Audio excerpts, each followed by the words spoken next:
Number 9, make sure and attack those blackberry bushes.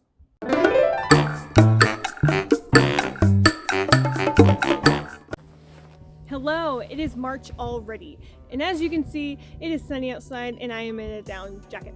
Typical March weather with a sneak attack snowstorm sometimes. My name is Jamie Kenworthy and I am a real estate agent with United Real Estate Properties here in Eugene, Oregon. And every month I bring you a video with maintenance tips that you should be doing to help keep up your home. So remember to subscribe so you don't miss out on next month's maintenance tips. Here we go. So first, clean your gutters out. Remove leaves, pine needles, and other debris that have accumulated over the winter so your gutter system is ready to handle spring showers. Overflowing gutters and blocked downspouts can damage siding and foundations.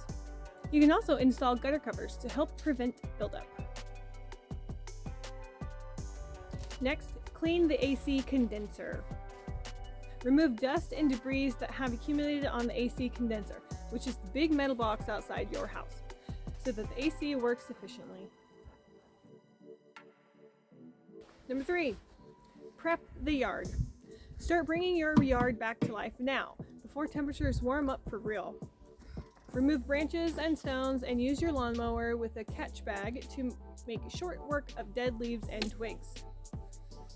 And if you have roses for full, beautiful blooms, most landscaping experts will tell you to prune your rose bushes just before the plant breaks dormancy and after the final frost, which is around mid-March for much of the country. If any buds are deceased, bag and toss them in the trash to avoid spreading fungus and infestations. Next, clean the siding.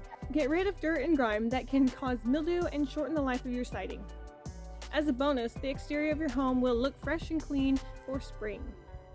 There's no need for fancy cleanup solutions or power washers. A bucket of warm, soapy water and a long-handled brush are all you need. Rinse with water from a garden hose. Clean and repair outdoor decks.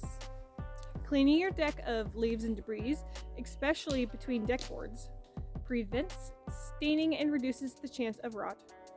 Check for loose boards and reset protruding nails to keep your deck safe. Caulk around windows and doors. Inspect the caulking and repair any that was battered during the winter. Check around your windows, doors, and corner trim to prevent water infiltration and avoid costly repairs. Do you feel like you're always caulking? You can cut down on the frequency of this task if you buy high-quality siliconized acrylic latex caulk rated for exterior use. It has good adhesion and flexibility, cleans up easily with water, and is paintable too. 7. Inspect walkways and driveways. Winter is tough on concrete and asphalt. Freeze and thaw cycles can break apart stone and concrete. You'll want to seal cracks with sealant made for the specific material of your driveway or walkway to prevent further damage. Last but not least, number 8, inspect the roofing. Take a close look at your roofing to check for loose and missing shingles, worn and rusted flashing, and cracked boots around vent pipes. Make it easy on yourself by checking your roof with a pair of binoculars while standing firmly and safely on the ground. So, thank you for sticking around, and don't forget to hit the subscribe button and then ring the bell so you get notified when we post new videos. See you next time.